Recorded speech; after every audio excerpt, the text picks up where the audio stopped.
Welcome back to Mr. I Got Something to Say, aka Gangster Turned Junker. And this is what I got to say.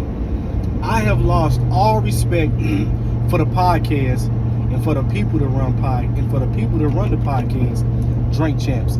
I have lost all respect for Noriega. You a girl to me. And everybody know what I'm saying. You a girl to me. Everybody on that show is a girl to me. Now, the reason why I lost all respect is because they deleted Kanye West's interview. Right? And this is why I always tell y'all, don't get into that black talk, that white talk, these people, that people, and nigga, black on. Right?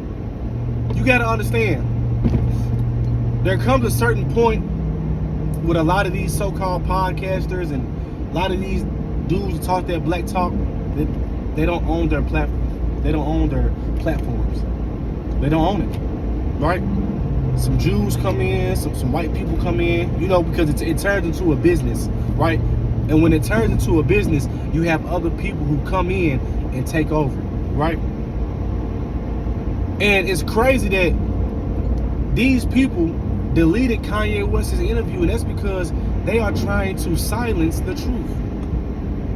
Yeah. They trying to muffle what's real and what's really going on.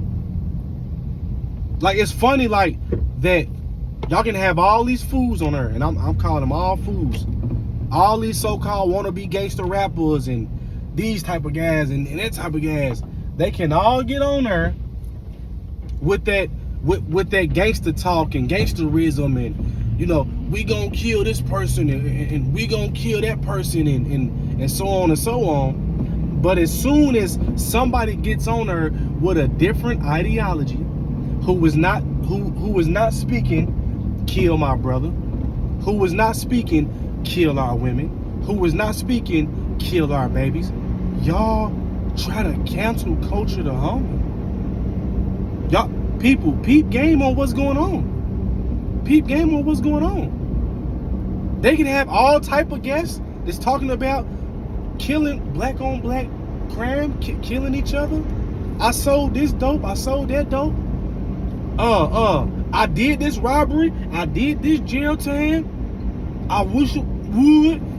They can get on there and promote beefs with other black men. But soon as a black man get on there talking that talk,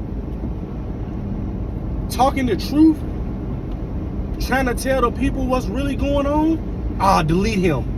Well, we deleted him because he said George Floyd. No, y'all didn't. Y'all deleted him because he's talking that talk. That's why y'all deleted Kanye West. But they try to run with a narrative as if, oh man, he's disrespecting, other black people. So a black man can't tell the truth about George Floyd. That he was scum of the earth. He wasn't about nothing. He was a weak black man. He died off fentanyl. But other black men can get on here and tell you how many shootouts they done had with other black men, how many murders, how much jail time, how many women they disrespected, how many women they slept with. They can say all this. But when another black man has a different viewpoint, y'all try to silence him.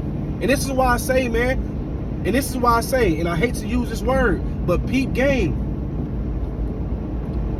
Society, our black culture would try to demonize black men and black women who go out and build healthy relationships with white people, with Arabic people, with Jewish people.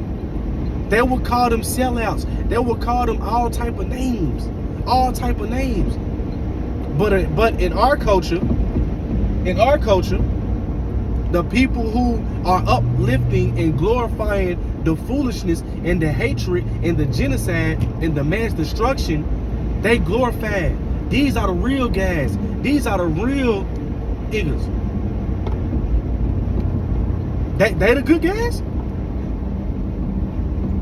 And we have to change our ideology and really realize Who's the biggest sellout in the black community? Drink Champs, they the sellouts. Breakfast Club, they the sellouts. They don't promote nothing good. They not letting nobody get on their platform and speak educational. They're not letting other black people get on their platforms and don't have to use profanity. A lot of these dudes don't even know how to talk without using cuss words, or without saying or without repeating the same word over and over and over again, because they're not challenging themselves. They're not working on their vocabulary. They scared of big words. They don't know what big words mean. They don't know how to dialogue like men. It's crazy that Drink Champs let all of these young boys and even older men in their 50s, and they still young boys, they can get on there and talk foolishness. And those videos get left up. But as soon as a black man who don't talk like you, who don't think like you, who's in a different arena than you, and speaking on some things that you know nothing about, y'all want to take him down. Y'all want to blacklist him. Come on, man. Y'all better wake up to what's going on, man. It ain't no white man this and that. It's a whole lot of sellout, so-called black power this, black owned. These are the people we have to be aware of. These are the enemies. The white man ain't your enemy.